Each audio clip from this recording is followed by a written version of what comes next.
Good afternoon. Can you hear me? Afternoon, sir. Good afternoon po. Yes, sir. Okay, good afternoon everyone, and good afternoon to all the participants, our virtual participants for this session. A pleasant afternoon to all, and hope we're safe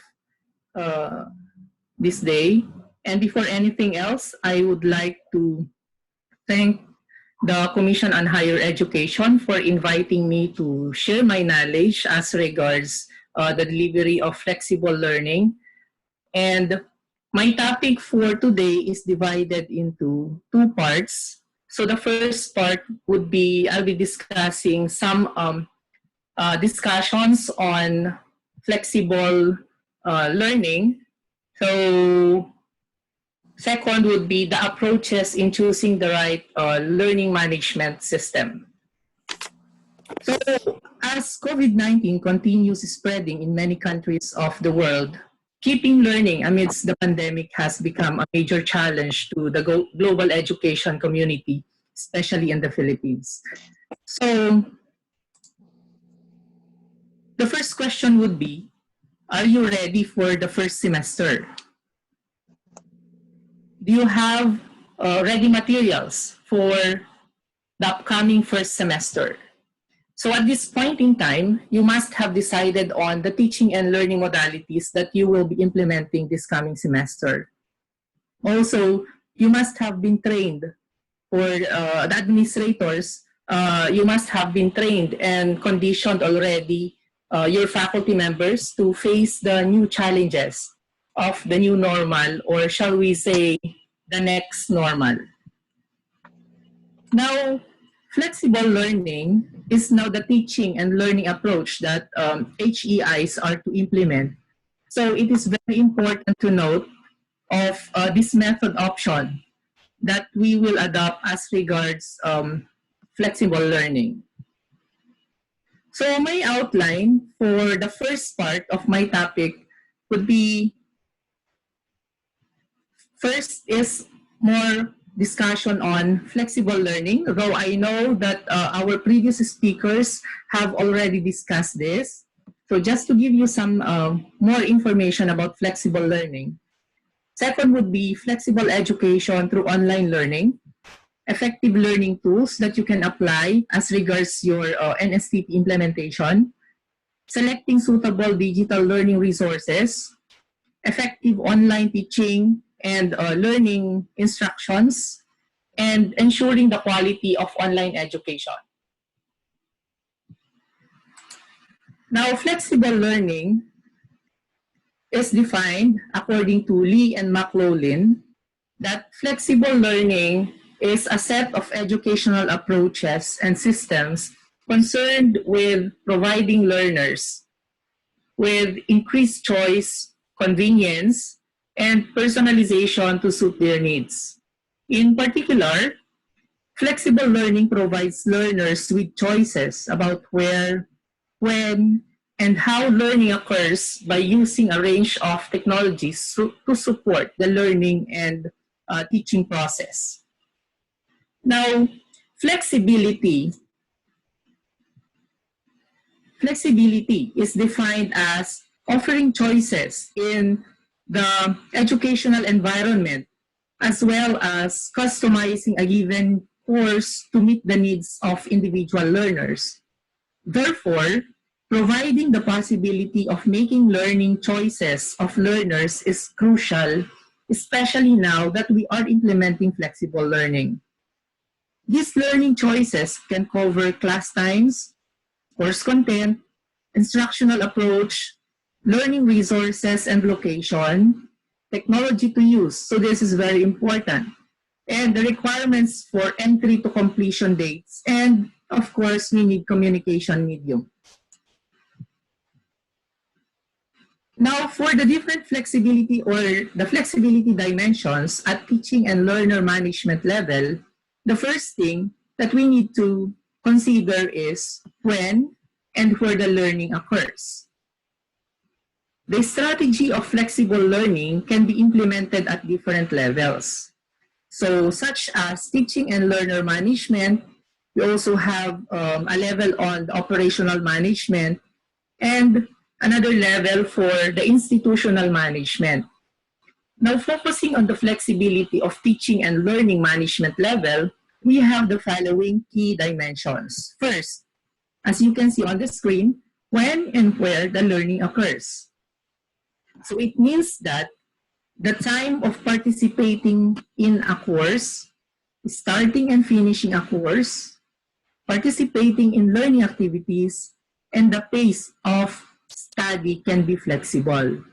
So learners can be offered choices based on their needs. For example, study, or there are students who would like to study during evening, or maybe some students would prefer learning over the weekends.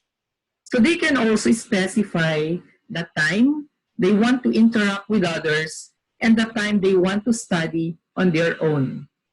So the location of learners to carry out learning activities and access learning materials can also be flexible, or we call it anywhere at any time via any device, whether that is mobile device, a laptop, a desktop, and it can be in a campus or at home.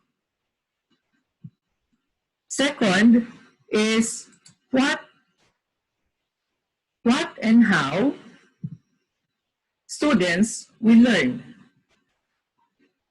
So it allows students to determine the sections and the sequence of content according to their desire. So pathways of learning, forms of course orientation, size and scope of the course through modularization of the content. Next is how to deliver instruction with flexible learning.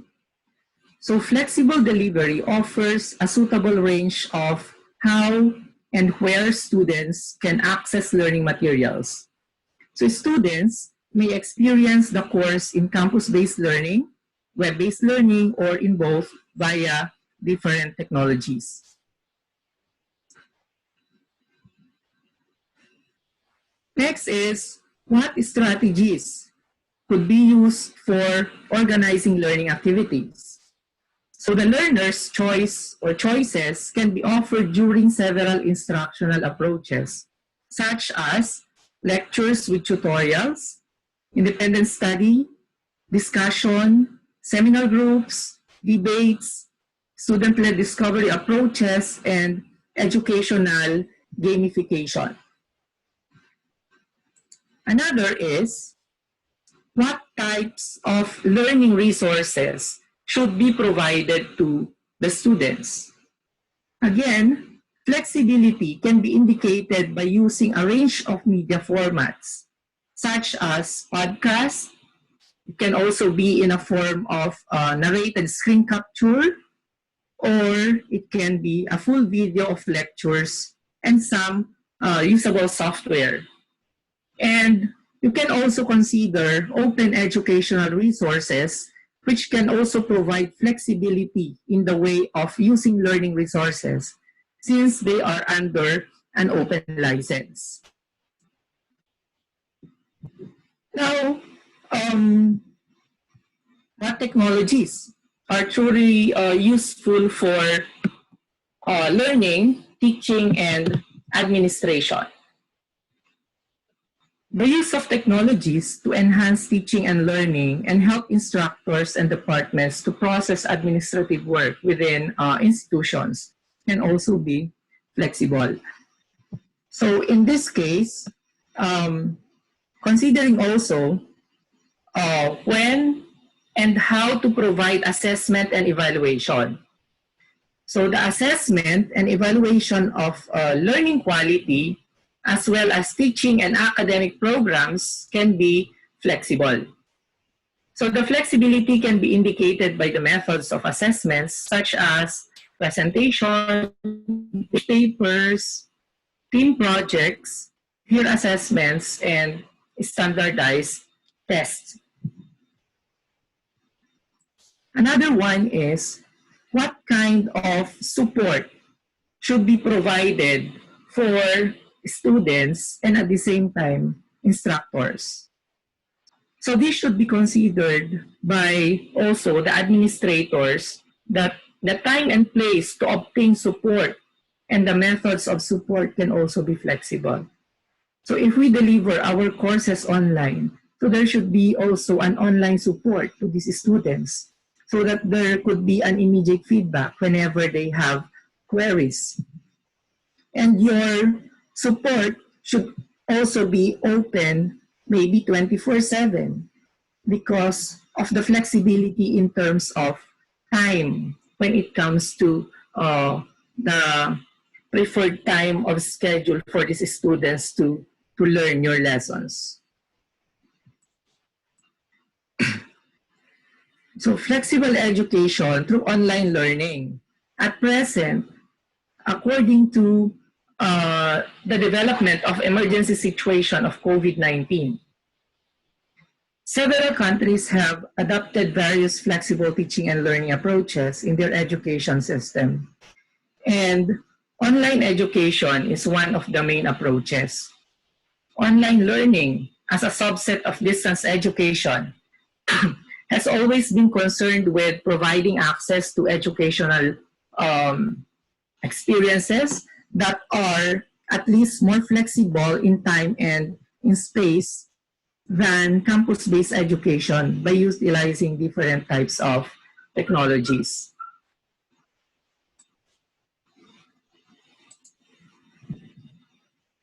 Now, technology-enhanced learning leverages technology to maximize learning within an environment of high-quality course design that can offer students the option of time, place, and pace, and emphasizes different learning styles. Now let's take a look at the laws of effective technology-enhanced learning. On intrinsic access to e-learning resources, which is related to learning resources. If learners take the initiative to browse or to read through all e-learning resources in order to learn more effectively than face-to-face teaching, the resources have to satisfy the following 5 basic conditions. So first thing is the content or the contents are of learners' interest or necessary for them to solve problems. Second, the contents are of moderate difficulty and in an appropriate scale so that cognitive overload will not occur.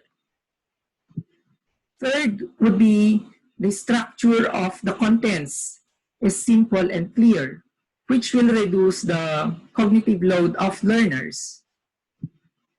Fourth, the content is well designed to avoid visual strain. So you have to understand also the learning style of your students. And fifth would be the navigation layout is clear with moderate depth so that the learners will not get lost during the navigation on the given learning system. Second law on effective technology-enhanced learning is on learning management or learning management systems or LMS. This is related to the learning style. To effectively manage the learning process using learning management system, the following 4 basic conditions should be satisfied. The LMS structure and the teaching process are highly coupled. So the LMS incorporates automatic services such as automatic dashboards, which can reduce the teachers and the students' workload. Third would be the generated learning data of both the students and teachers are safe to protect their privacy. And fourth, the LMS should be well designed in order to provide friendly learning and teaching experience to both students and teachers respectively.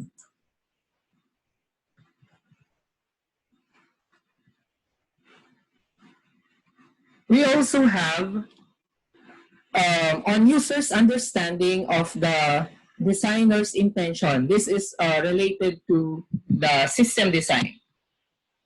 Design that does not take any account the user experience might lead to inconvenient learning experiences. In order to overcome this problem, we need to consider the following methods which can be applied. First is the use of metaphor, or we call it common sense.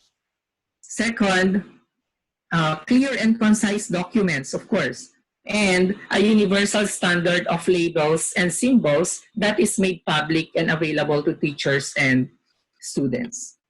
So for LMS designers maybe, or courseware designers, they should keep in mind the three methods which I mentioned. On learners asking for help, this is related to users. In order to make learners more motivated to ask their teachers for help when encountering difficulties, there are three necessary conditions. First is appropriate external encouragements. This is from, of course, teachers, administrators, and other stakeholders in a university or in a school. Second, the intimacy between teachers and students.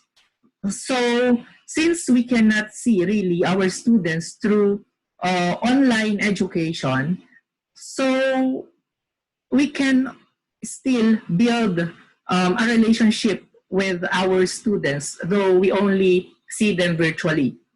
And third would be timely and effective feedback. So if a learner will ask you a question, so there should be an immediate feedback coming from the teacher, or coming from the, if the question is from the, or for the administrator, then there should be an immediate feedback for that. That is also true to teachers, to their administrators, that if the teachers have questions or queries as regards things through the online, then there should also be an immediate feedback coming from the administrators. Now, online learning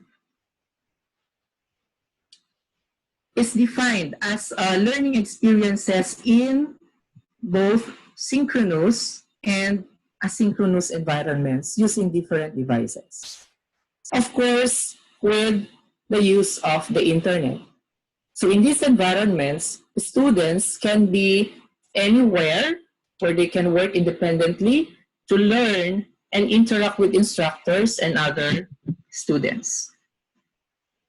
So in online learning, learners can interact directly with the learning content that they find in multiple formats. So for example, you are providing them a video or an audio, a document file, a PDF file.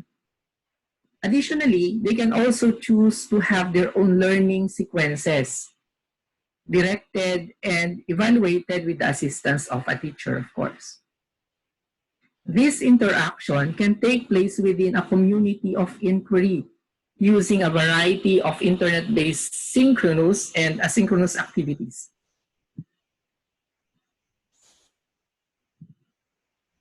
How to provide online learning? On synchronous online learning, or these are the things that we need to consider when we say online learning. So again, synchronous and asynchronous. One of the keys to ensure effective online education is active learning. Active learning covers a number of related learning modes, methods, and movements. It represents a shift from traditional teacher-centered and lecture-based class toward more student-centered class activities that feature group activities, pair discussions, hands-on learning activities, and limited use of traditional lectures. To provide online learning or online active learning, the following must be considered. Again, the synchronous online learning, asynchronous online learning, and open learning. Now, when do we say that you are now using the method of synchronous learning? So synchronous learning is more structured learning strategy where the courses are scheduled at specific times and in live virtual classroom settings. So in this way, students benefit from real-time interactions, hence get instant messaging and feedback when needed. While asynchronous learning, the students in asynchronous learning cannot get instant feedback and message. So additionally, the learning content is not provided in live classes, but rather on different learning management systems or different forums. Now we have another thing, the open learning. So it is the use of teaching methodologies that can help students construct their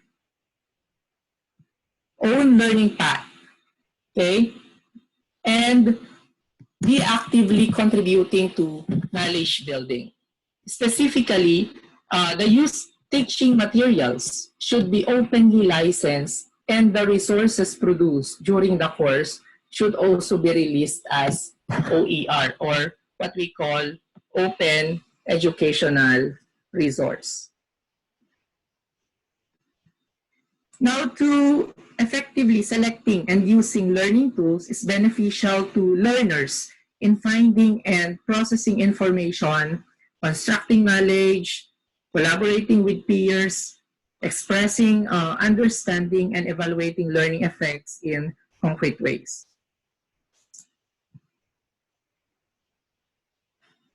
Considerations when choosing learning tools. So the convenience of tools should be taken into consideration when choosing learning scenarios. Specifically, tools should be convenient and quick to, first, help teachers effectively produce and manage resources, release notices, and manage students. Help students obtain resources, participate in learning activities, and help teachers and students interact in real time, and help teachers, parents, and the schools understand students' learning performance and make timely school-home interactions. In order to facilitate teachers at all levels to quickly select various learning tools for a smooth learning or smooth online teaching, learning tools are divided into some categories. Okay, so let us take a look at the table on the screen. So tools for producing learning resources, for example. So we have in the first column, the suitable teaching scenarios. Okay, scenario 1. So it should be suitable for slide presentation assisted video recording. So what are the tools for this scenario? So we can use PowerPoint, WPS, and then we can also use Keynote. Second scenario, video editing. So especially suitable for producing software operation courses. So we have the tools as stated in column 2. We have Camtasia Studio, QuickTime, Adobe Premiere. Producing micro course video quickly. So with this, we can use PowerPoint because PowerPoint can also create or can be used to create videos, and also with Keynote. And then suitable for recording handwritten calculation and action skills display. So you can use your mobile phone cameras to record your handwritten calculation, or if you wish to write on the board, so you can use your mobile phone camera. And then we can also have cam scanner to do that. And appropriate for developing multimedia courseware. So this is more needing more technical skills. We have Mystic Raft and Adobe Captivate.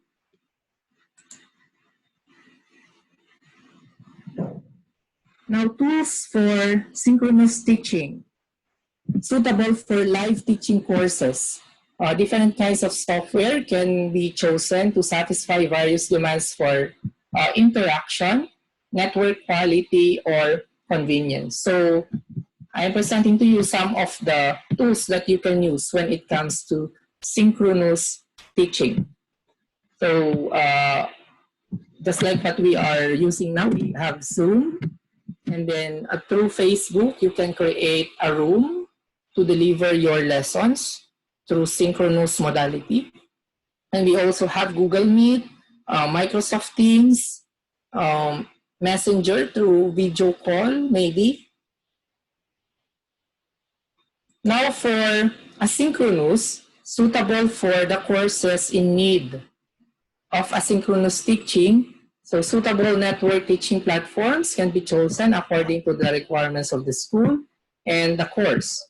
So some of the tools that you can use, so any e-learning platform or learning management systems. Email can also support asynchronous teaching. Training videos coming from YouTube or any video platform sites. And then blogs, wikis, and other readings. And there are also sharing or course sharing platforms, just like your edX, Coursera, and Audacity. Now, how to choose the suitable digital learning resources? With the development of ICT in education, digital learning resources like MOOCs or the massive open online courses, small private online courses, online video, micro courses, we have ebooks, simulations, models, graphics, animations, quizzes, games, and then other forms are making learning more accessible, engaging, and contextualized. However, selecting suitable digital learning resources for learners should base on the design of online learning activities. So digital learning is used to refer to materials included in the context of course that support the learner's achievement of the described learning goals. These materials consist of a wide variety of digitally formatted sources, including graphic images or photos, audio and video, simulations, animations, prepared or programmed learning modules. Now, the first thing that we need to consider when we evaluate the suitability of digital learning resources is licensing.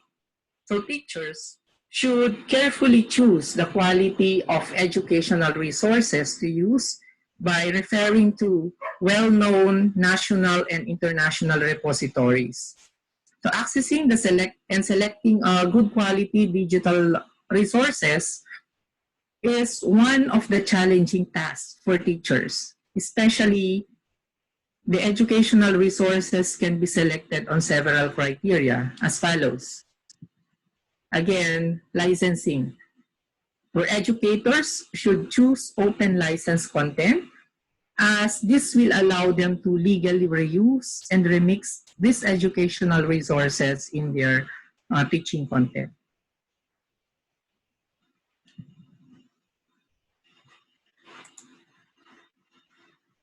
Accuracy or quality of content. Several digital resources are published online without knowing the reliability of the content or the publisher. So therefore, educators should refer to reliable digital educational resources and platforms only. So how do you do that? So if you know the author, then you can do background checking, or what we call it, let's try to have triangulation. Source 1, source 2, and then source 3. So if these three sources would say that they have the common knowledge, then that would be considered as an accurate or a good or suitable digital learning resource when it comes to the quality and accuracy. Next is interactivity. So educators should choose interactive learning resources which can help increase the learning engagement and motivation of students. For instance, using interactive open textbooks instead of simple PDF files. This would make students more active and interested to learn.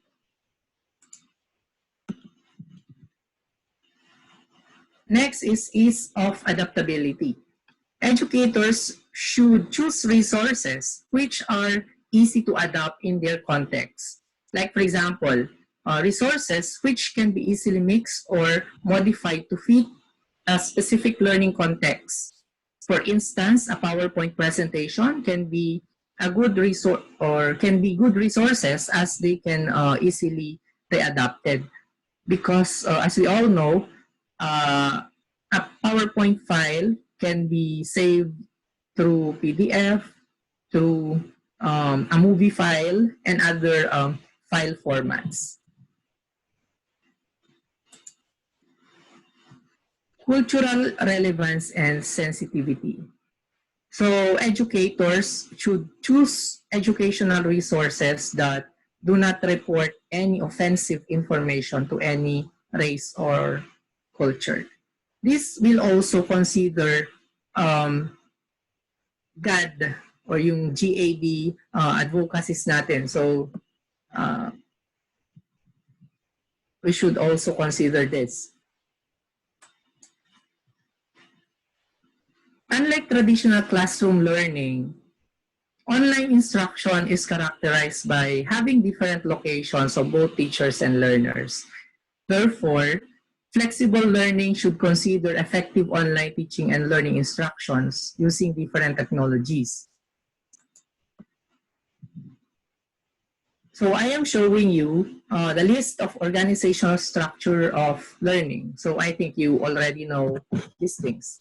For example, lecture, case study, what else? Debate, discussion, student-led discovery, experiential learning, academic games, or competition. You also have brainstorming and drill and practice.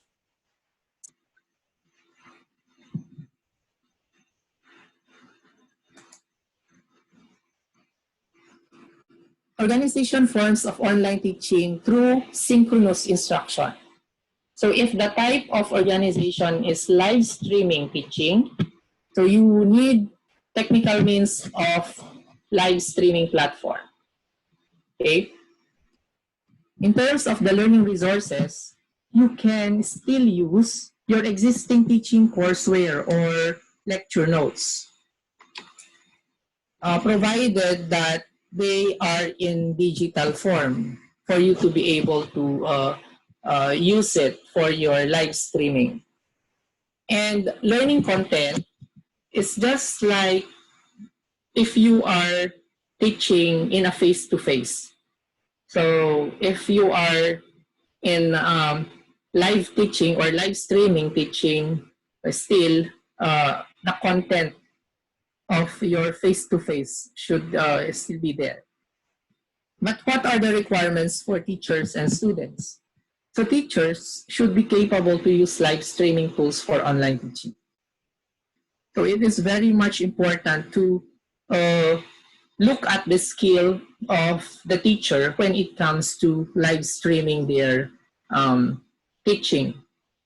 For students, should be focused more a long time in front of the screen. So of course, they should not leave the live streaming because they should be just like attending a face-to-face class.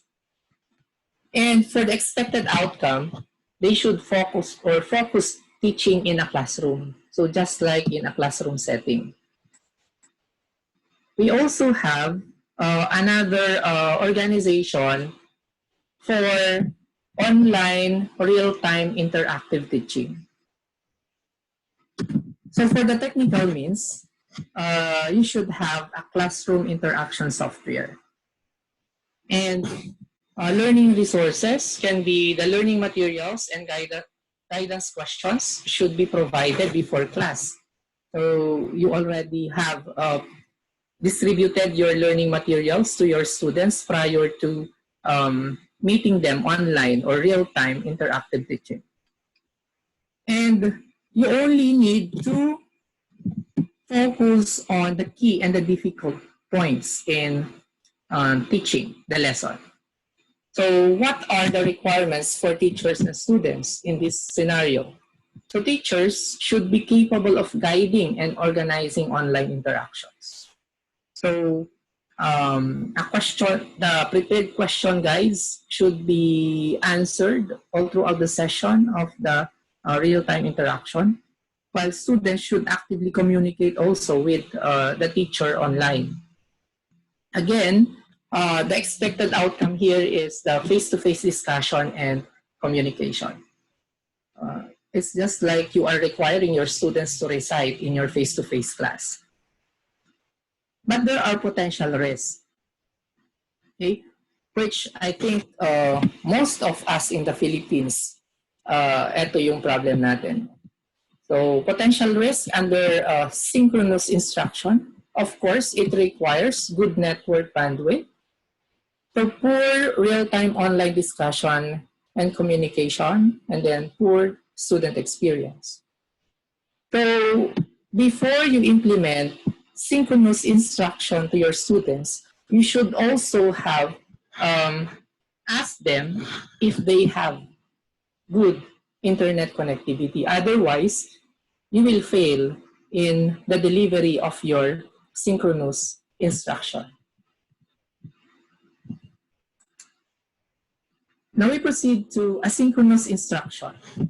The type of organization here is online self-regulated learning with real-time interactive Q&A. So technical means online learning platform and real-time interactive tools. And for the learning resources, you can have MOOCs of others, or you have your own MOOCs or your self-made courses. For the learning content, we have the rich learning resources and complete learning activities. And what are the requirements for teachers and students? So teachers should be capable of producing course resources, such as making videos and designing online learning activities. On the other hand, students should have strong self-regulated learning abilities. So what is the expected outcome for this type of organization? Improvement of students' self-regulated learning abilities. And potential risk for this type of organization: students lack the sense of collective belonging, and students with lower self-regulated learning ability are easy to fall behind. Another type of organization for asynchronous instruction is online cooperative learning guided by teachers. So technical means for this organization: online learning space, online collaborative learning platforms, and learning analysis tools. For the learning resources, the teacher must have scanned through the featured websites, different databases, and different learning tools. And for the content, learning content, individual activities and group activities, individual tasks, can also be in a group task. So what are the requirements for both teachers and students for this type of organization? Teachers should be capable of diagnosing problems based on data analysis results and giving guidance in time. So which means that if a student or if a teacher was able to assess these students that they cannot really perform the task, then there should be an accompanying guidance for these students to be able to capture the desired outcome. While students should collaborate with others and conduct self-regulated learning. And the expected outcome is improvement of students' cooperative learning abilities because they are working or they can work in group with the other members in the class. Potential risk with this organization. So there is a huge difference in learning outcomes between different groups, and a few students do not actively participate in it. Now, how do we ensure the quality of online education?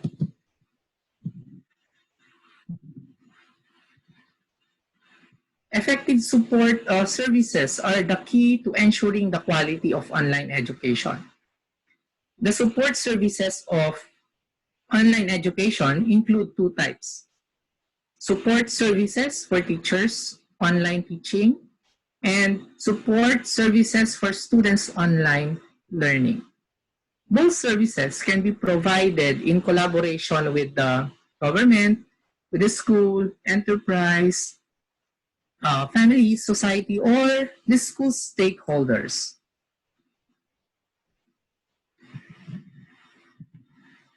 Now, providing supports and services may include the technical services for teachers. The supports for teachers include how to use the Synchronous cyber learning software, how to utilize the learning management system, and how to conduct learning activity design, and the like. So as I have said earlier, that the administrator should provide these technical services for teachers. This will empower them or to capacitate them with the skills needed as they will be delivering their online teaching. Without the support from the administration, so basically the online education will not be successful. Now, learning supports for students. The effectiveness of support services for learning is reflected in two aspects. It can promote the students' effective learning and personality development.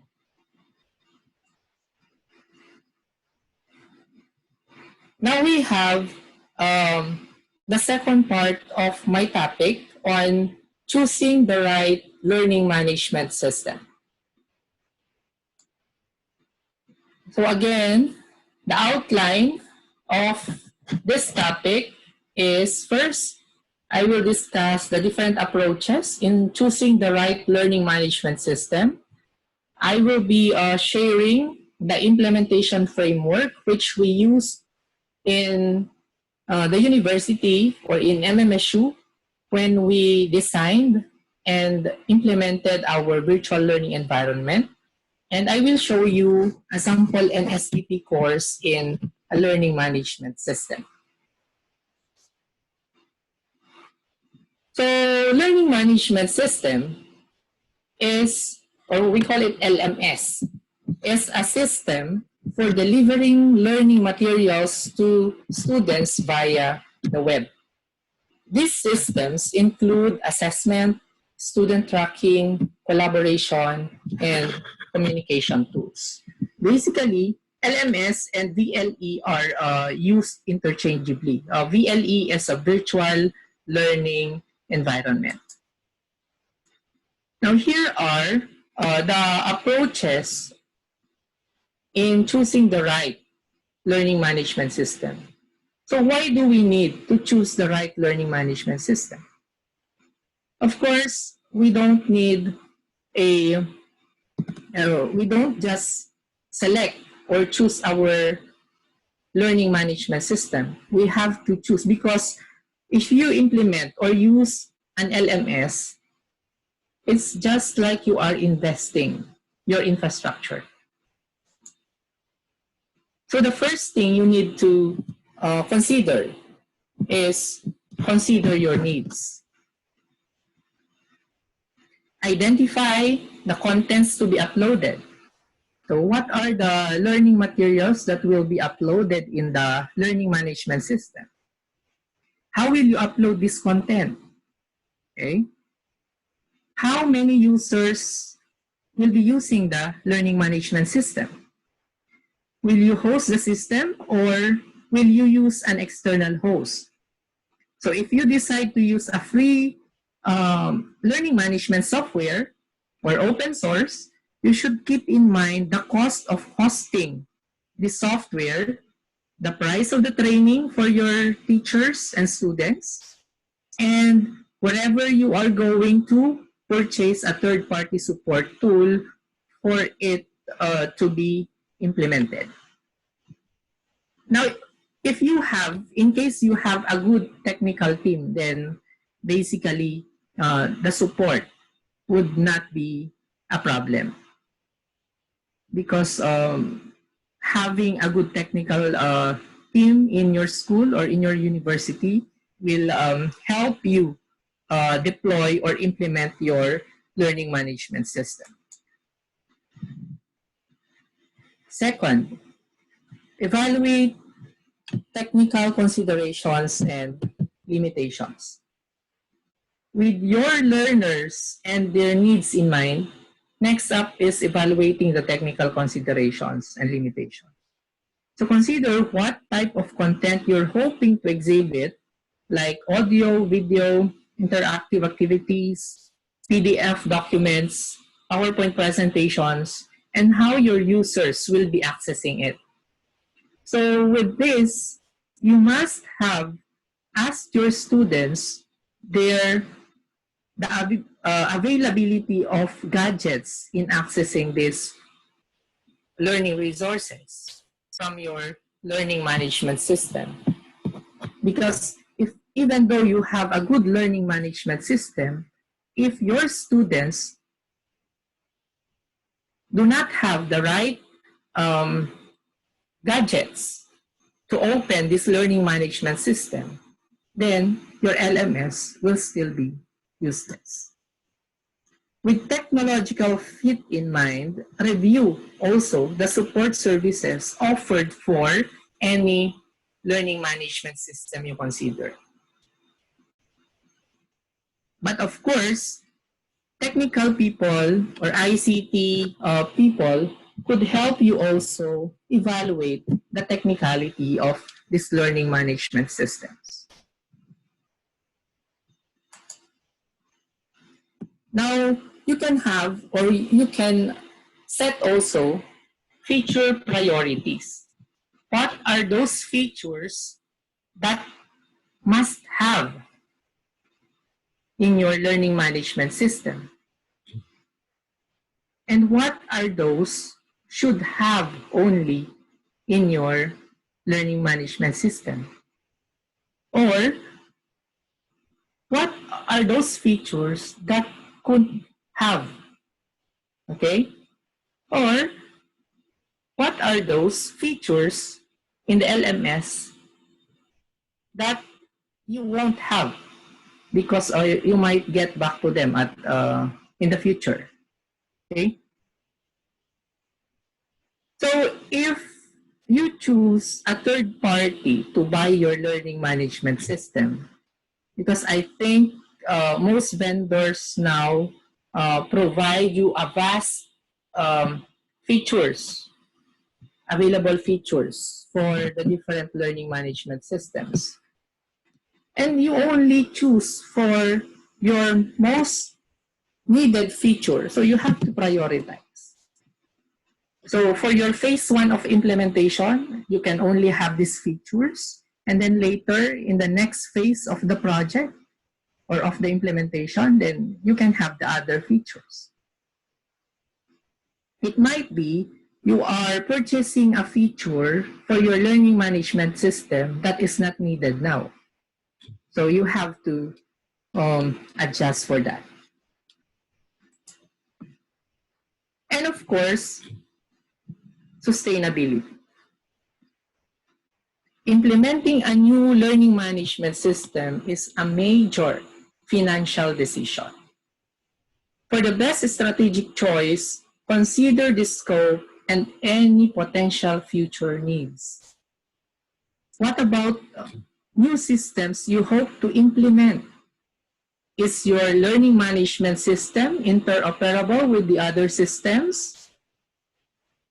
Will the learning management system you're considering now be able to serve your objectives for the next several years? And another important question to consider is how adaptive your learning management system is. What kind of maintenance might your institution need to perform or to pay for to keep the portal or the learning management system running over the years? So these are all important questions to consider as you are comparing your options. Of course, part of the sustainability is the training of your users. That is very important. That again, even though you have the most expensive learning management system in the market, but your faculty or your teachers cannot use it, or even your students, then it would be useless, which you have invested with that so much. Again, just to recap, the 4 approaches that we need to consider when choosing the right learning management system for our school. First is to consider your needs. And then you can evaluate the technical considerations and limitations, set feature priorities, and you plan for sustainability. On the screen, I'm showing you the different learning management systems available in the market. We have Blackboard, Schoology, Canvas, Moodle, Edmodo, Google Classroom, and we also have Neo LMS from Cypher Learning. I am not advocating all of these things, but I would just like to show you that this can be one of your choices when implementing your learning management system. But again, considering the right learning management system for your school or university. So I will now share our framework in the implementation of our MSU virtual learning environment. By the way, this study, this was my thesis during my MS. That is way back 2012, but we have implemented our virtual learning environment in the university in 2013. So we have been using the virtual learning environment, or MVLE, since 2013. So even though we don't have the pandemic yet, we are now implementing this virtual learning environment. By the way, this study was funded by CHED through a thesis support grant in my MS degree.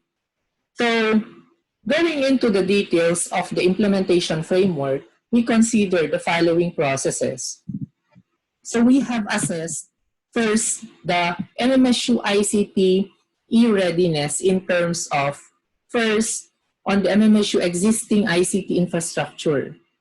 So with the ICT infrastructure, we have considered or covered the computers being used in the university, the availability of computers, network and internet. We also considered display screen technologies and the different software and information systems. Now, we also considered the readiness assessment of our faculty. So faculty skills were assessed on basic computer operation, document processing, spreadsheet, presentation skills, video production, among others. And we evaluated the virtual learning environment along with our prioritized. So this is now the prioritization. So setting the priorities. Prioritize functional requirements compared with the different VLE components, features, and capabilities vis-a-vis the open source platform. So we only considered open source platforms. It's because that the university is a state university where during that time we don't have much funding as regards the implementation of such a virtual learning environment. And with all of these things, we were able to evaluate the requirements that we need to establish first before we fully implement our virtual learning environment. So the total picture of the framework, as you can see on the screen. So by the way, this study was also published in the International Journal on Open and Distance E-Learning. This is under the UPOU.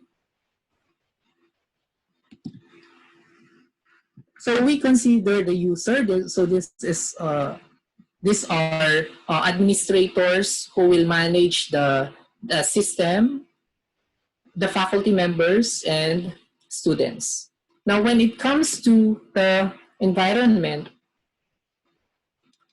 so the sustainable ICT infrastructure in terms of computers, network and the internet, display screen technologies and peripherals, and then software and information systems. So here are the recommendations based from the implementation plan or framework that the computers should be maintained or increased number of computers and internet-enabled computers to students and academic staff to achieve a 1:1 ratio. So this is very much needed when it comes to the implementation of a learning management system or a virtual learning environment. Network and the internet, of course, should be the backbone of this implementation, because without any network and internet in your school, then basically you will not be able to implement virtual learning environment. So increase network specification to gigabit or better and increase internet bandwidth.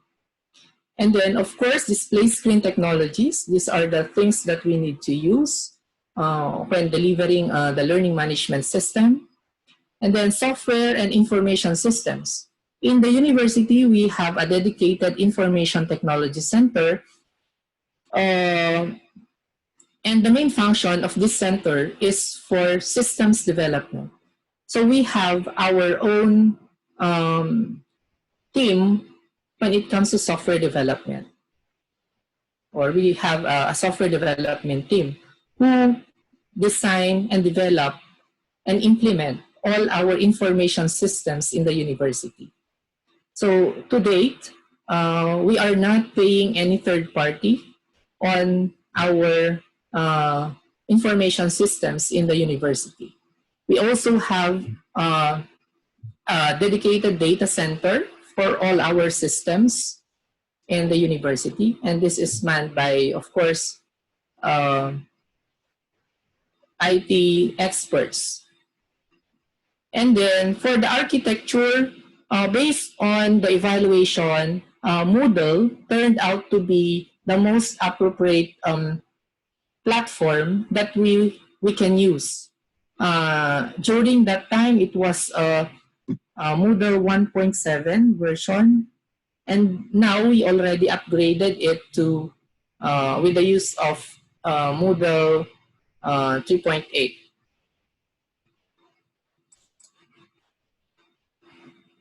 Again, a closer picture of the implementation requirements.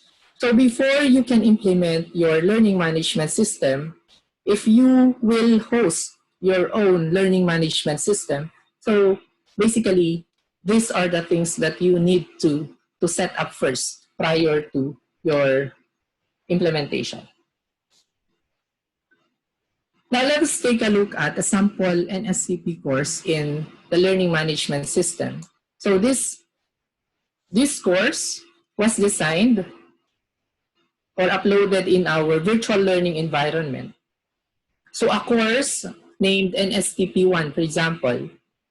So the course outline, or before you can create a course in our virtual learning environment, make sure you have created, of course, your syllabus.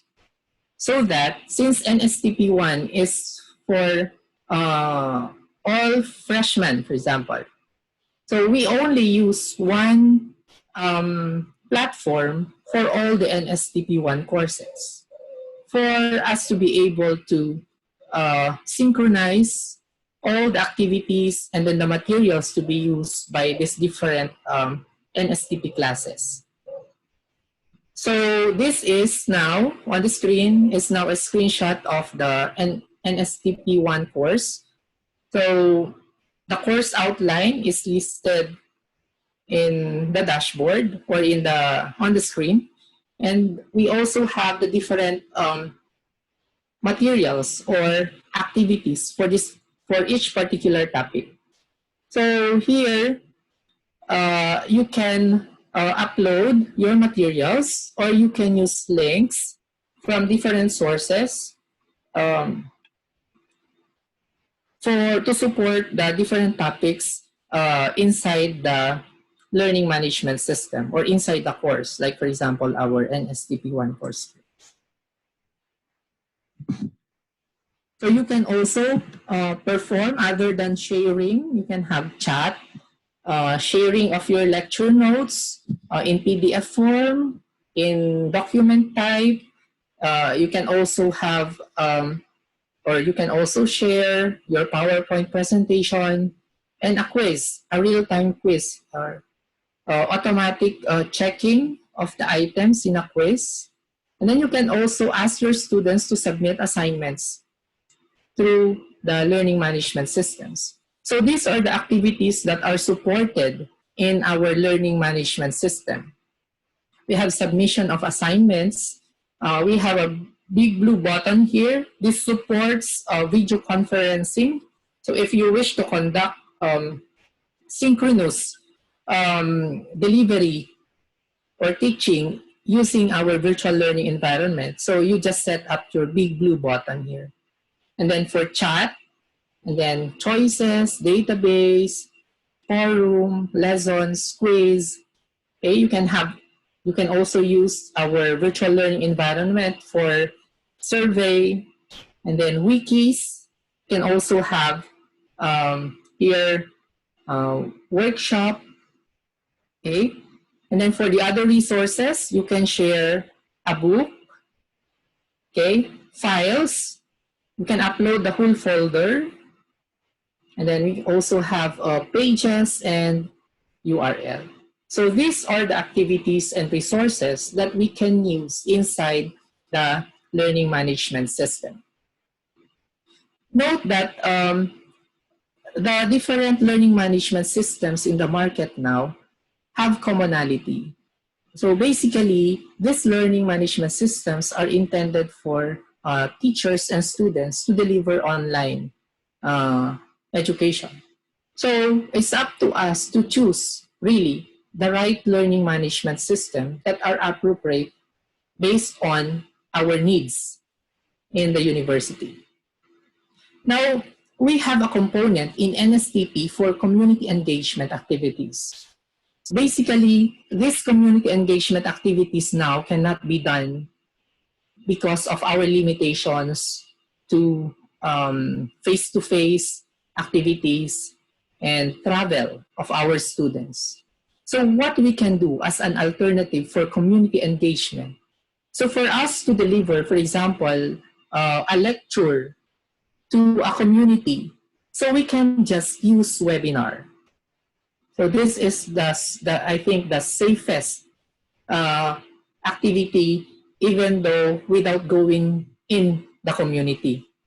So we can conduct a webinar with the use of tools, for example. So on the screen, I am showing you the OBS Studio, Open Broadcasting System, which can be used in streaming also, streaming your lecture to the community. So, by the way, the OBS can be used in broadcasting through Facebook Live and then YouTube Live also. And you can also use the open broadcasting system just to record your video. So you can have your presentation together with your video here to be recorded or to be streamed or broadcasted in different platforms. So what are the considerations that you need to prepare when you are planning for your community engagement as regards webinar? So these are the three which I identified. Of course, you need registration forms. You need your participants to register for you to have a documentation on the recording or for the attendance. Okay, so Google Forms can help you with that. Still online, so your participants will just access your Google form for registration. Second is considering the delivery platform. So how will you deliver the training, for example, to your stakeholders or target beneficiaries? So we have Facebook Live here, and then we have Zoom, Google Meet, and then we also have Microsoft Teams. Now, evaluation is very important when conducting community engagement or follow-ups later.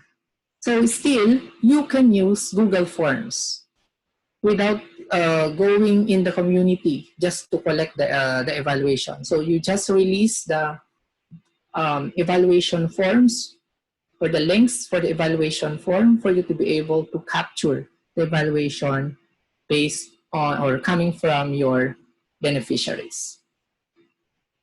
So I think that's all for my discussion, and thank you for listening. I hope I added a knowledge in you as you will be implementing flexible learning this coming first semester. Again, thank you very much for your time and for attending this session. And I hope I can answer all your questions later during the open forum. Thank you very much. Thank you very much, Professor Pagtaconan, for the comprehensive and informative presentation. At this moment, the floor is now open for your clarifications. Do we have messages from the chat box? Mr. Dennis, please.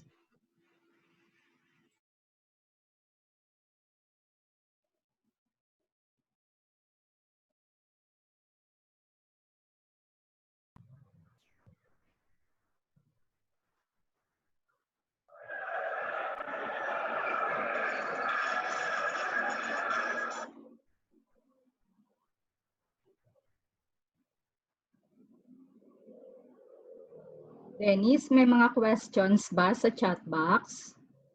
From Cindy, from Annalyn Bandagosa. Ang question niya, kung libre daw po yung OBS. OBS. Yes, yes, sir. OBS is free. You can download it. Just type in Google OBS, Open Broadcasting System.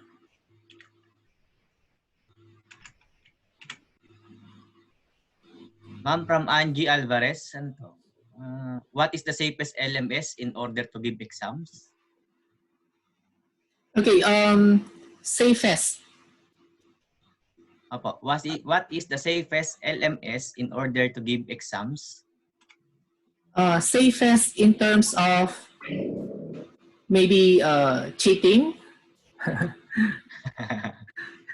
I think when we deliver or if we give online assessment as regards examinations, we cannot deny the fact that these students find ways to cheat, right?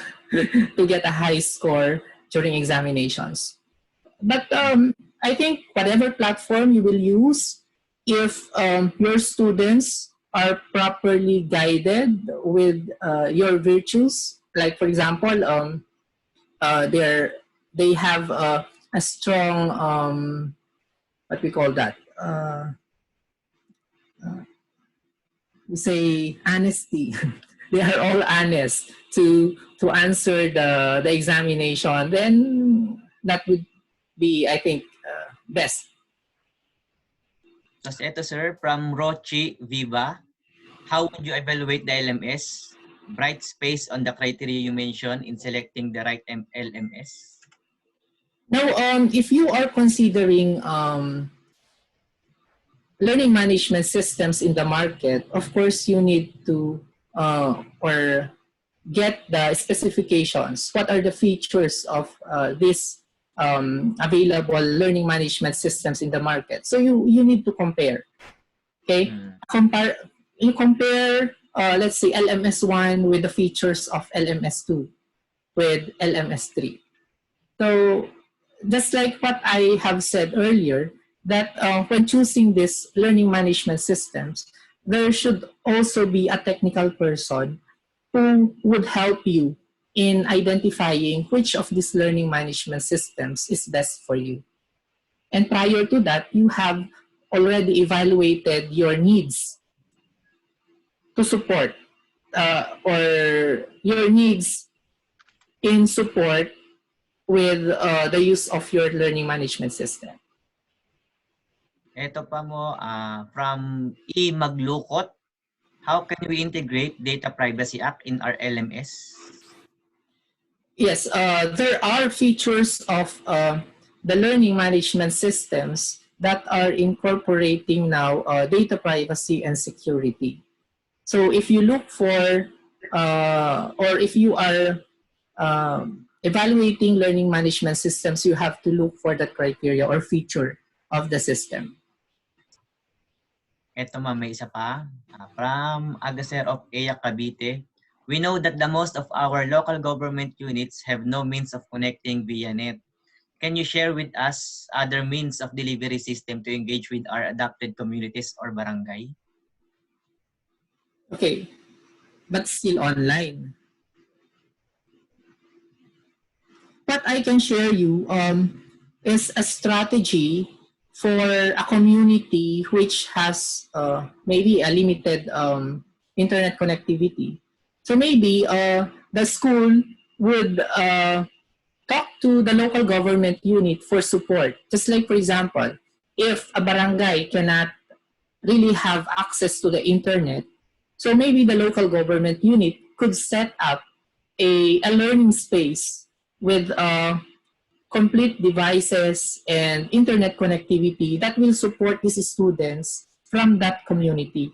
So maybe it's just an MOA, maybe an agreement between the university and the local government unit to help them support this endeavor. And Okay. in addition, maybe they can contact also the different internet service providers for them to extend their signals in those communities with no connectivity. May follow-up po, is there a feature on monitoring the teachers if they are properly deliver and engaging with their students? Yes, in our virtual learning environment, that is very crucial because we need to monitor the activities of our faculty. Yes, there is a lag for that, all the activities from the time the teacher entered the platform until the time the teacher went out from the platform. So it is being recorded and we are monitoring it. There is also a feature for live monitoring. Thank you, Okay. sir. May ito pa. Sir CJ, you are Yes, recognized Okay po. to supplement the answer. From MSU. Sir CJ. Yeah, thank you, Sir Eugene, and with due respect to Professor Pagtaconan, this has reference to the earlier question pertaining to the safety measures in the use of LMS. There are safety nets or safety nets insofar as preserving the integrity of the examination or test in LMS is concerned. I heard about timed test. Maybe you can prescribe time test, or talking about doing it the synchronous way, where there is real-time feedbacking. So the students will have lesser chances of skimming into his notes or looking it up in the World Wide Web for answers to the questions in the administered test. Siguro that's also one thing na pwede nating i-explore in order to preserve the integrity of the results of the examination. Tama Yes, po ba yun, Sir Wilben? Yes, you. Sir CJ, we are implementing that. We are giving time for every question because our virtual learning environment can also support that. During the time that we are not yet in the pandemic season, the way we devise or the way we conduct examination through our virtual learning environment is a supervised examination in the laboratory. But for now, since we cannot meet in the laboratory, so we stick to providing time, allotted time per item in the test, so that as you have mentioned, they don't have the time anymore to skim around over the net and whatever open resources that they can open during the examination. Thank you, Professor. And one thing more. In connection, a rejoinder to the question pertaining to LMS in the community. That is a good idea. However, one of the main issues or concerns relative to establishing LMS to reach out to our partners in the community has to do with the connectivity, internet connection.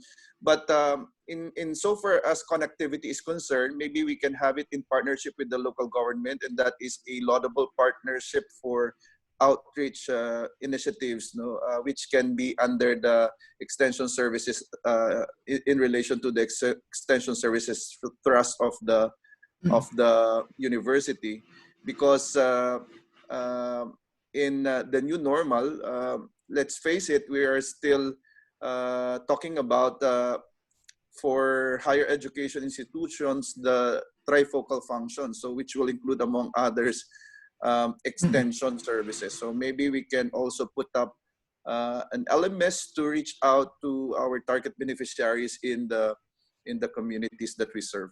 Thank you. Yes. Sir Paba, you are recognized to answer to your question. Sir Paba.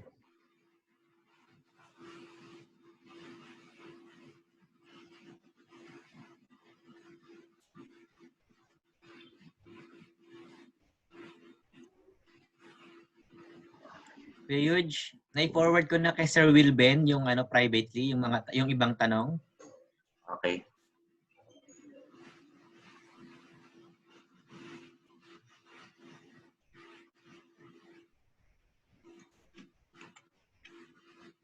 Ito, yung kay Sir Paba. Appropriate LMS for ROTC implementation, sir?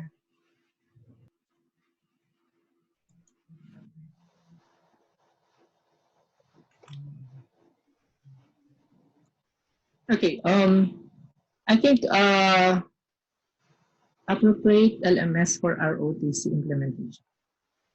When it comes to the lecture part of the ROTC, I think there are lectures, right? Am I right po? Lecture Yes, sir. component. Well, Ben, you are right. We have some aspects of the POI of the ROTC, which can be migrated to the learning management system. Yes. But maybe the question has to do with the drill part. Is there a way by which the drill exercises can also be made part of the LMS? No, that's just a question maybe coming from some, if not many, of the participants who are interested to establishing their own LMS. Maybe a video can support the drill, right? So you ask your cadets to perform the drill among themselves. Am I right?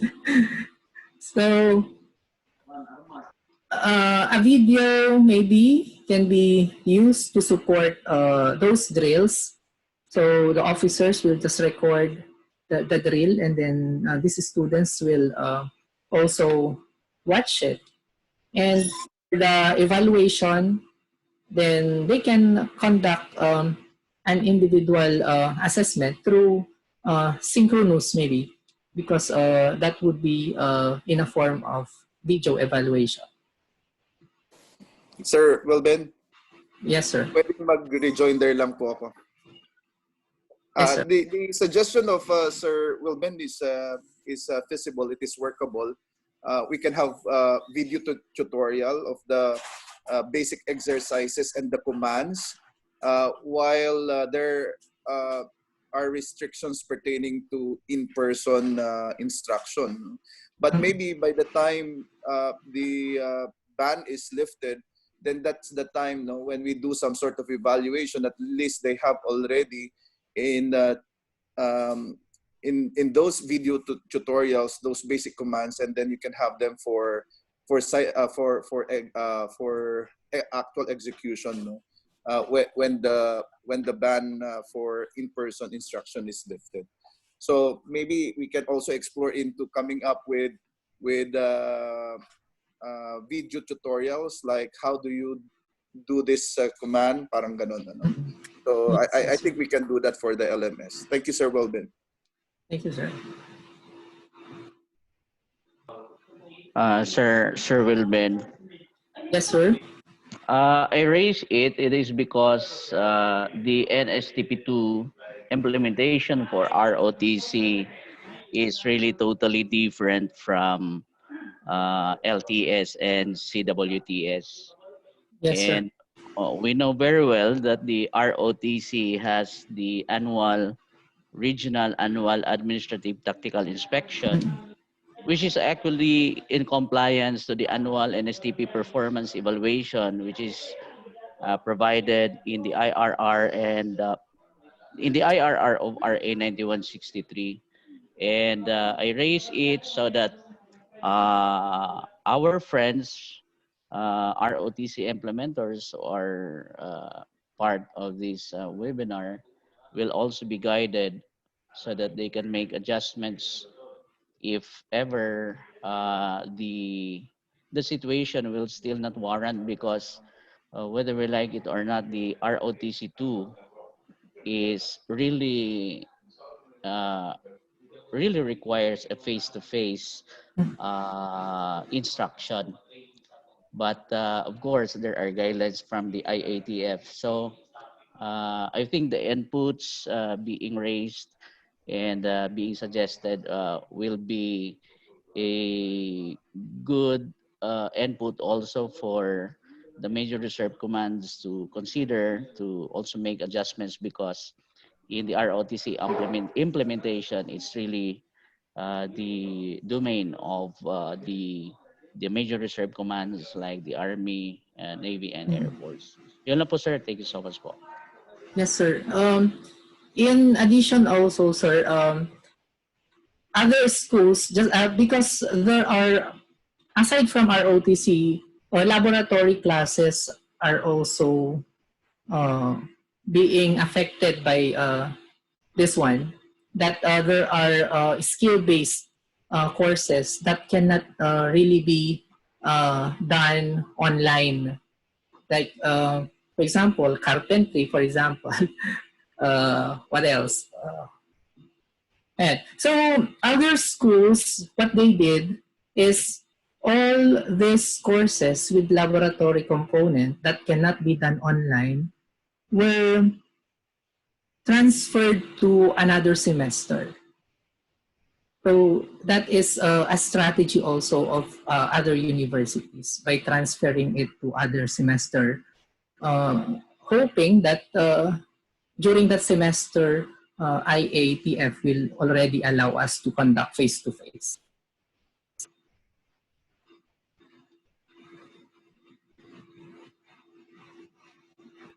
Hindi. Si Miss Annalyn Baldagosa, nag-raise ng hand.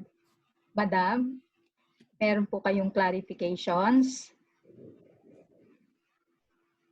Hi, hello po. Good afternoon sa ating lahat. Ako po si Annalyn Bandagosa po ay ROTC coordinator sa Lasal po. Maganda po yung tanong ni Sir Paba and gusto ko lang po i-share yung aming ginagawa sa DLSU. Siguro ang tanong po kasi is ano yung appropriate na LMS, but I think there will be no appropriate LMS, but I think we have to adjust our POI. Kasi po meron tayong, magkaiba po kasi talaga yung approach din sa ROTC kasi meron po tayong POI na sinusunod na nanggagaling sa national defense, no?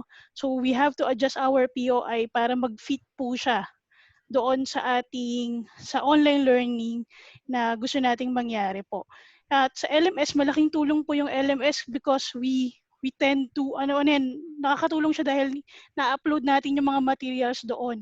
Pero paano po gagawin yung mga drills and mga practical exercises? We are doing it using Zoom.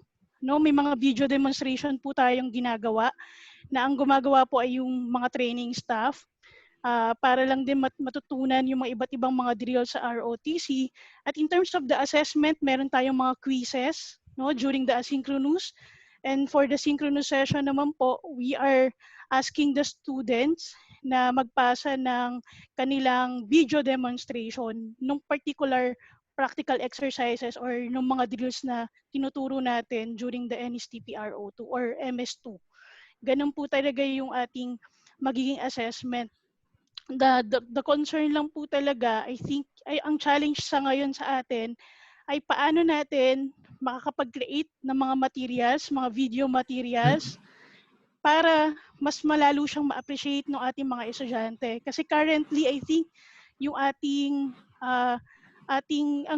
National Defense po or even yung ating yung NAVRESCOM po sa amin, kasi Navy po kami, ay hindi pa rin talaga nakakapag-produce ng kompletong mga materials na magagamit natin sa online.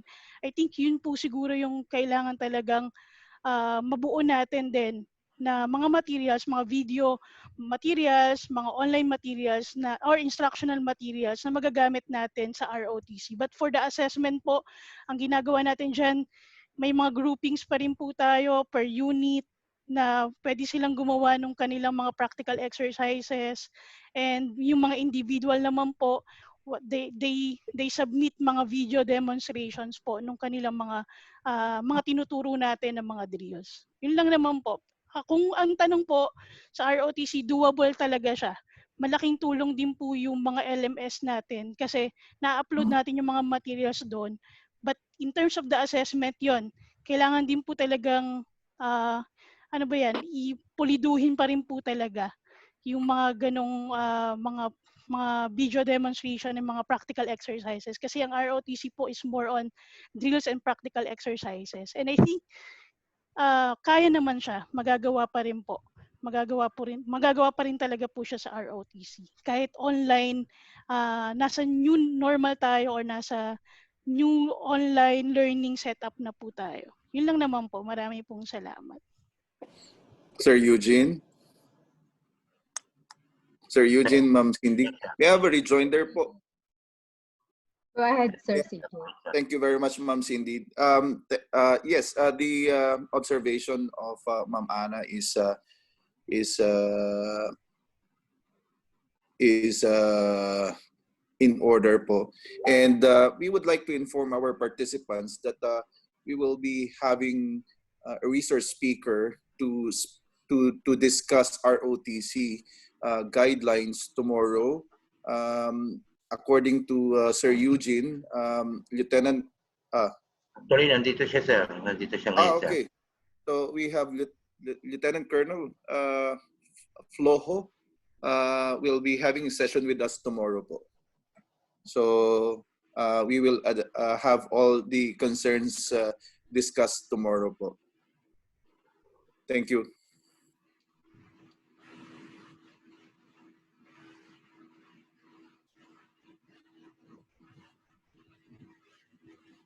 Back to you, Ma'am Cindy. Sir Eugene, thank you. Thank you, sir. Ralph, baka gusto ni Colonel Loho na mag-react. Colonel Loho from J9.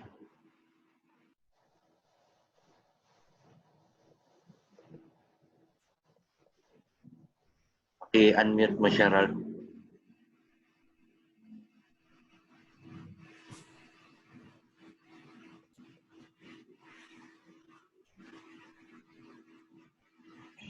Yes, sir. Lieutenant Colonel Flojo from OJ9. Tomorrow, sir, we will be presenting our reminders from EFP on the implementation of our ROTC, our NSTP program, sir. I already sent the presentation, sir. Yes, sir. Yes, sir. Thank you for that, sir. So, tomorrow na po i-address ni Colonel Loho po yung mga concerns sa ROTC. Sir Eugene. Sir.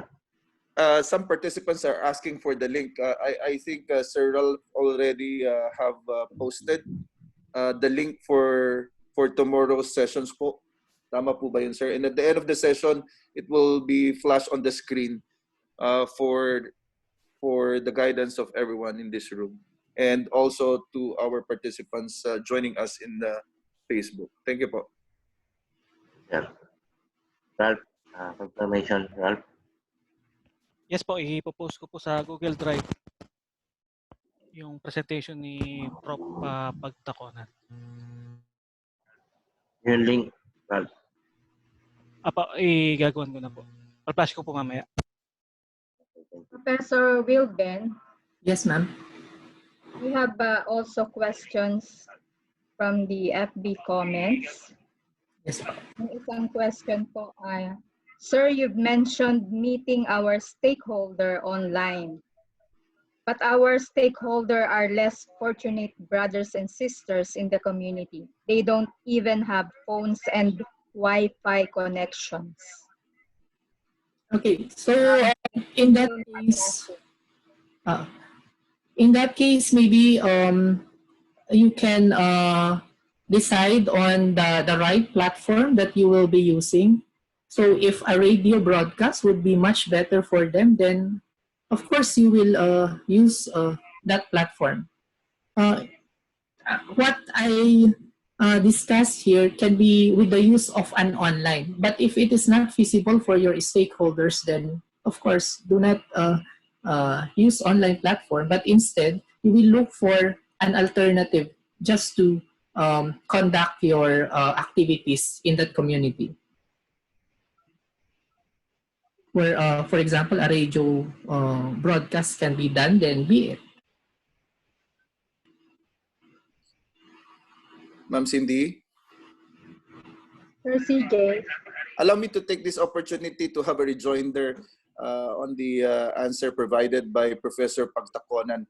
On Friday, that will be for our last session, we're trying to arrange for a speaker from St. Louis University for the development of learning packets. This can be an alternative to the LMS for areas that don't have reliable connectivity, or basically for higher education institutions who are serving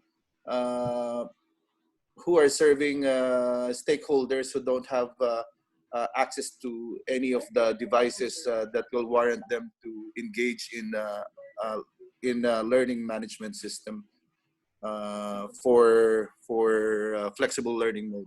Thank you, ma'am. Thank you, Sir CJ. Again, we have common concerns for our participants, both in the FB live stream and in the Zoom room. They're requesting for the copy of the presentations of our Professor Wilben Pagtaconan. Permission to share to our participants, Professor? Yes, ma'am. You can freely provide that to our participants.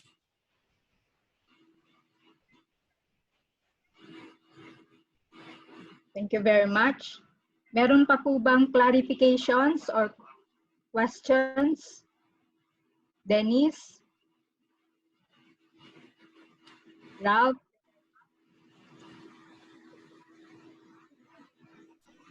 Meron dito sa FB Live. Okay, please proceed. Is the faculty entitled to financial support or assistance during the implementation of this flexible learning? Kanino kaya manggagaling, sir? So it's up to the organization, maybe, if I don't know, part of their workload is to teach, for example, for teachers. I'm referring to teachers. So it's just the mode of delivery ang naiba as compared with the usual that we have with our face-to-face. So if their administration would be able to set some sort of what we call that, other means of incentivizing faculty members or additional payment, then that would be good. It's up to the administration of the university or the school.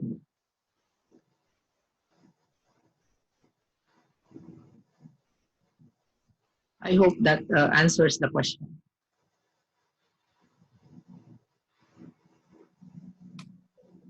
Ma'am Cindy. Sir CJ, go ahead. Yes, Professor Pagtaconan is very right. It's a management prerogative. The question pertaining to who shall address the concerns of the faculty members when it comes to the implementation of the learning management system.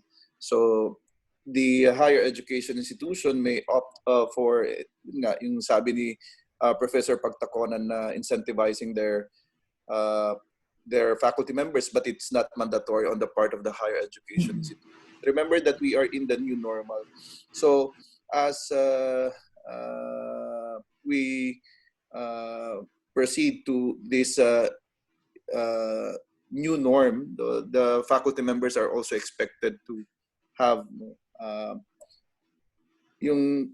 when you go to war, so you make sure that you also have the armaments, the right armaments with you. So I think that's one way also to address the question. Thank you. Prof. Wilben. Yes, sir. Question. Doris Wilson of UP Baguio. The Moodle-based LMS has a mobile version. How efficient is the mobile version in case your school have experience use it? Yes, the mobile version of the Moodle is much the same as what we experience for the desktop or your laptop access. Actually, the mobile version is more handy because it can be opened through even smaller smartphones. Thank you for that, Wilben. Yes, So, Cindy, I think yun na po yung mga questions sa Zoom group chat. FB, okay na rin? Na-answer na ba yung mga questions sa FB? Na-erase na ba, Paul? Ma'am, may iba pa po tayong question dito. From ano po? From Mario B. Jumo from Samar State University po. Ang question niya po is, do we need to prepare module for the 3 components of the NSTP for the entire training? Ayun po.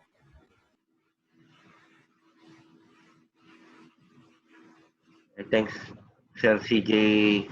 What's ang makakasagot, Sir CJ? Yeah, thank you very much, B. To begin with, allow me to answer the question by saying that it is desired, no, that we have ready modules for implementation. This will help us in the delivery, which can be online or otherwise. So it's a basic thing to do, to coming up with a set of modules to guide you in the delivery of the trainings.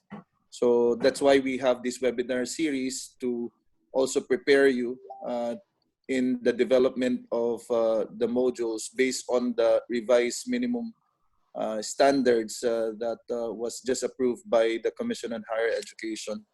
So on Friday, as mentioned earlier, so we will be having a session on the basic or introduction on the development of learning packets or modules. So it's something to watch out for, in addition to what we will feature tomorrow for more specific discussion on how we migrate the implementation of CWTS/LTS and of course ROTC in embracing the flexible learning way of delivery. Thank you, sir. Thank you, Sir CJ, for that answer.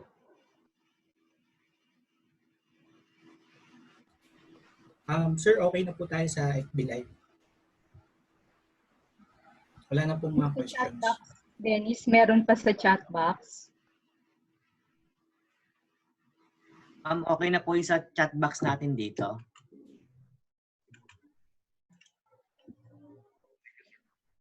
Okay, with that, we would like to thank again Professor Wilben for the presentation and for responding to the concerns or clarifications of our participants. Also to Sir CJ for your rejoinder, and also Major Pava.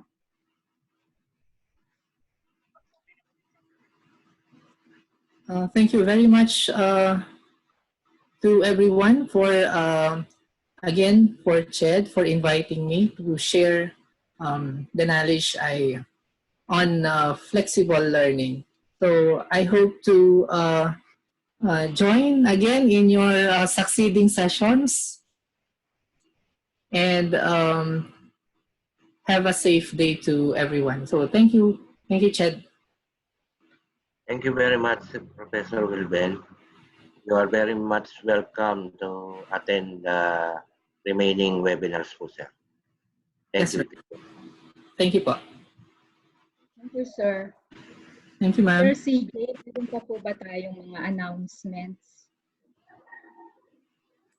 Yes, ma'am. Thank you. As earlier announced, tomorrow we will have for our Thursday session 2 topics. The first will be on CWTS LTS, the transition of or migration of LTS/CWTS to flexible learning with Professor Doris Wilson of UP Baguio handling the session. And then we will also have a similar presentation coming from J9 with Lieutenant Colonel Flojo for discussion on the guidelines in the implementation of ROTC and perhaps the delivery of the program via the flexible learning approach.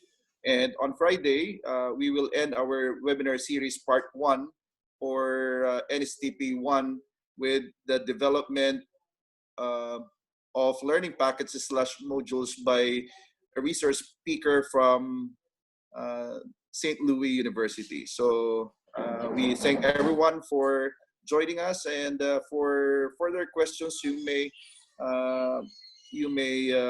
leave your inquiries or questions or comments in the chat box for us to address all your concerns. So once again, thank you everyone for joining us in this session.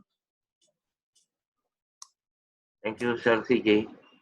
Sir Paba, any parting words? Magko-closing si Sir Paba. Okay, thank you so much, Ma'am Cindy. And in behalf of the CHED Technical Working Group and my co-officers of the Philippine Society of NSTP Educators and Implementers Incorporated, I would like to extend our gratitude to Associate Professor Wilben Christie Pagtaconan of Mariano Marcos State University for sharing to us his insights on flexing NSTP in the new normal. As what I have said yesterday in our in the conclusion of our second series of our webinar, that the name of the game in this new normal will really be about flexibility. That is why our speaker for this third series of our webinar mentioned about flexibility as offering choices in the educational environment. And he made mention that there are really 8 important characteristics about flexibility dimensions at teaching and learner management level, and one of which is on when and where the learning occurs, what and how students will learn, how to deliver instruction, what strategies could be used for organizing learning activities, what types of learning resources should be provided to students, and what technologies are truly useful for learning and teaching, administration, and when and how to provide assessment and evaluation, and lastly, about what kind of support and services should be provided to the students and instructors. So he also talked about how to provide online learning and made mention about synchronous online learning, asynchronous online learning, including open learning. But he made mention also some of the pitfalls or potential risk, like for synchronous online learning, the potential risk that it brings is that it requires good network bandwidth or good internet connectivity. And for asynchronous online learning also is the potential risk is that students may lack the sense of collective belonging.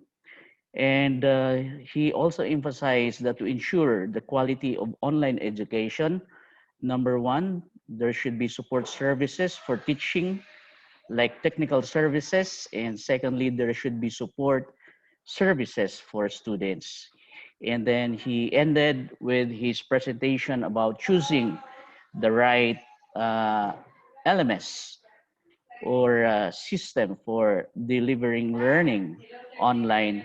And we are very fortunate that through Professor Pagtakunan, he gave us the opportunity to learn from Mariano Marcos State University that as early as 2013, they have already implemented, no, and has assessed their ICT infrastructure. They have already conducted faculty ICT profile, and that he made mention that to date MMSU is not paying any open system, no, in their MMSU virtual learning environment. And thank you also so much to Dr. Pagtakunan for giving us an idea for sharing the sample NSTP course LMS. And we hope that the participants composed of 1,400 1,043 participants for today. Thank you, and we expect to see you in the 2 more webinars that we will be having tomorrow and this coming Friday. Again, from PESNE and the entire members of the technical working group, thank you so much and good afternoon.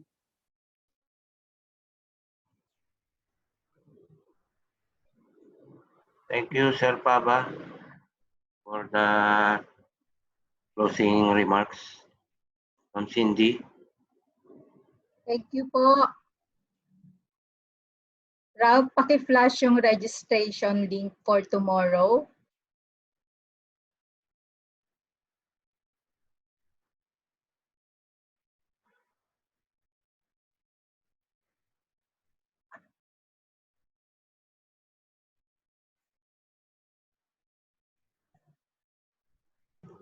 So ito rin po yung mga presentations na hinihingi nyo po.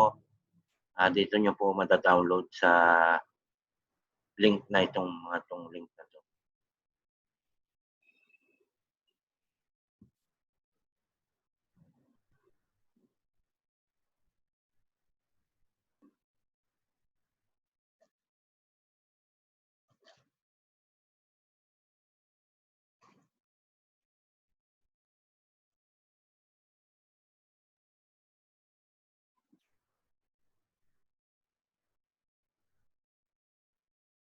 So maraming pong salamat sa lahat. Umaten. Kay Dr. Labugen. Thank you po ma'am for attending.